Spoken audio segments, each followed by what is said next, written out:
Isso é Podcast Incursion, grupo de número 65. Hoje a gente tem um podcast com o Rafael, meu xará da Argus Defense. O podcast foi excelente. A gente abordou vários assuntos que a gente nem achou que a gente ia acabar abordando, historicamente, tecnicamente. Foi um podcast excelente. Tô com o meu homie Nogueira, também tá no podcast, e etc. Eu lembro o caso de Botucatu, não sei se você lembra. Muita gente repostou a atuação da Força Tática.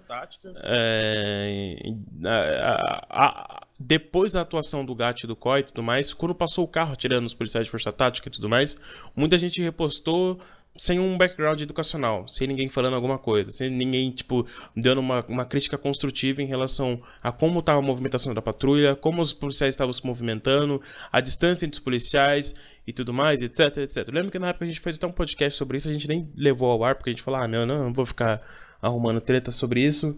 E eu lembro que você postou alguma coisa sobre, né? Não sei se você lembra direito o que você postou. Postei, na verdade eu postei, foram 3 dias consecutivos, e o meu foco foi primeiro ali mostrar algumas distorções de percepção que muita gente, hoje, na verdade, fazer um paralelo aqui, hoje a gente tem uma como é que eu posso falar, a sigla IAT, ela parece que virou sobrenome, né?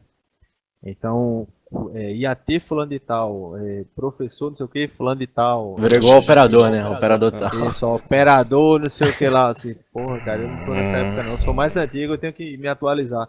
Mas olha, os caras, às vezes eu posto alguma coisa de treinamento, aí os caras falam, varreu o companheiro,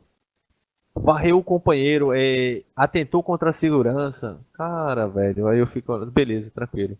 O meu mapa de mundo é outro, né? Então, quando eu peguei aquela ocorrência de Botucatu, e você vê que é a COI, eu acho que o vídeo que eu peguei foi a COI. O COI e o GAT que chega e depois chega a Força Tática. Isso, chegou uma progressão, né? Tem uma progressão, então assim, os caras estão, a maioria confinada atrás de um carro.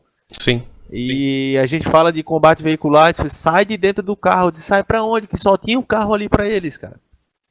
Sim. Então assim, não é? Então assim, a gente fala no treinamento, nós falamos no treinamento que o carro é um imã para disparos, o carro chama atenção, o carro isso, o carro aquilo. Sim, mas no real, cara, no real, só tinha o carro para eles ficarem. Sim. Até que eles conseguissem progredir para um próximo ponto, pular uma garagem, né? Eles falam de estacionamento ali pulam uma corrente assim e saem, tal, beleza. Então ali, naquele espaço confinado, um varreu o outro. Eu sei que não queriam, mas era a realidade do confronto. Então, sim, acho que eu vi gente comentando sobre o flag, né, também. Isso, o Clausewitz, ele fala das fricções de guerra. O que é que tem no papel que na prática não é verdade? Então, algumas coisas são verdadeiras fricções que essas pessoas precisam entender que o real é bem diferente, cara. Então, quando eu digo assim, numa atividade de CQB, por exemplo, que eu ganhei um ângulo, tô protegendo uma porta e eu não baixo o meu submetrador, o meu fuzil, e a galera passa na frente, é porque quem vai passar na frente sabe que eu não vou atirar acidentalmente. Né? Porque às vezes uma simples mudança de plataforma ali da arma faz com que eu perca algum segundo, e naquele momento aquele segundo é valioso. Então, essas fricções entre a verdade do campo e a verdade no treinamento, elas precisam ser muito bem compreendidas, e elas são as principais causas, motivos que originam as críticas no Instagram.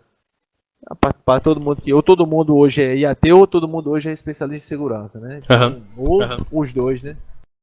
Eu acho que assim, você pode ter uma base de crítica em relação a tudo, mas assim, toda crítica, pelo menos é o que eu aprendi na minha vida, toda crítica você tem que vir pelo menos com alguma base do que você está falando. Por exemplo, uma crítica, ela tem que vir com uma resolução, ou ela tem que vir com algo construtivo em relação à crítica, né?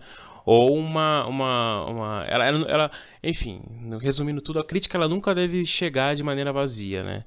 Porque a gente fala aqui no Incursion sempre, quando a gente faz o podcast, desde a época do Força Comandos e tudo mais, a gente, de certa forma, a gente sempre critica alguma coisa, mas a gente também nunca favorece a nós mesmos sobre a crítica que nós estamos fazendo. A gente sempre tenta trazer um background ou talvez alguma coisa em relação a essa crítica. A gente nunca traz a crítica sozinha, nunca traz ela vazia. Além de a gente sempre reforçar que nada do que é dito aqui é a verdade e nada do que é dito aqui é o certo.